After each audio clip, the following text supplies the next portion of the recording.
চলেন দেখে আসি বাংলাদেশ কেন সুন্দর।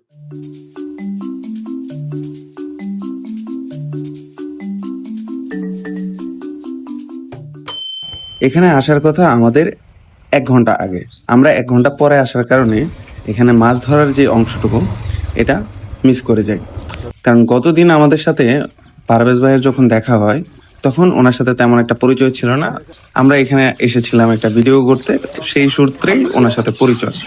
তো তখন উনি বলেন যে গত 2 দিন ধরে হচ্ছে ওনার যেই মাছের প্রজেক্টটা আছে এখান থেকে হচ্ছে বিভিন্ন ধরনের মাছ হচ্ছে উনি ধরে ফেলেছেন অলরেডি, কিন্তু দেশি প্রজাতির যে মাছগুলো আছে এটা এখন ধরবেন। এই জন্য 2 দিন ধরে হচ্ছে উনি মোটর ছেড়ে পানিটা সেচ দিচ্ছেন।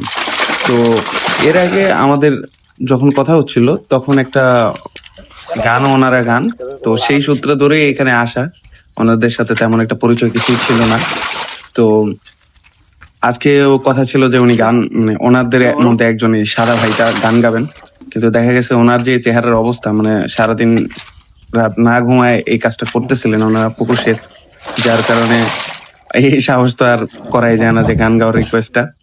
তো আমরা দেখতেছিলাম যে এখানে ওনারা হচ্ছে দেশি মাছগুলো পেয়েছিলেন। এখানে একটা মজার বিষয় ছিল, সেটা হচ্ছে একটু পরে দেখাচ্ছি। তো এদের মধ্যে একটা মিল ছিল আর কি। পুকুরটা হচ্ছে পারভেজ ভাই, যিনি হচ্ছে ছাই কালার বা অ্যাশ কালার যে টি শার্টটা পরা আছে। এখানে যে বাচ্চারা আছে সবাই এসে সমান তালে মাছ ধরছিল আর কি, ওইখান থেকে যতটুকু আমাদের সাথে কথা হয়েছিল। এরপর ওরা হচ্ছে মাছ ধরে ওদের যে অংশটুকু সেটা ওরা হচ্ছে আলাদা করতেছিল, কারণ ওরা পাইছিল অল্প বেশ, কারণ ছোট মানুষ এত বেশি মাছ ধরতে পারে নাই।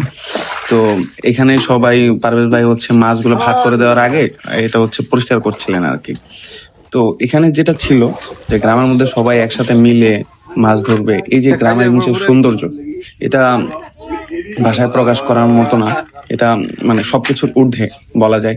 আর এই বাচ্চাটাকে সবচেয়ে মজার ছিল যে এ হচ্ছে ছোট মাছ নেবে, বড় মাছ দিলে ও নিচ্ছিল না, বারবার ফেলে দিচ্ছিল। ছোট মাছ দেওয়া হয়েছিল, তখন সে ঘরে যায়।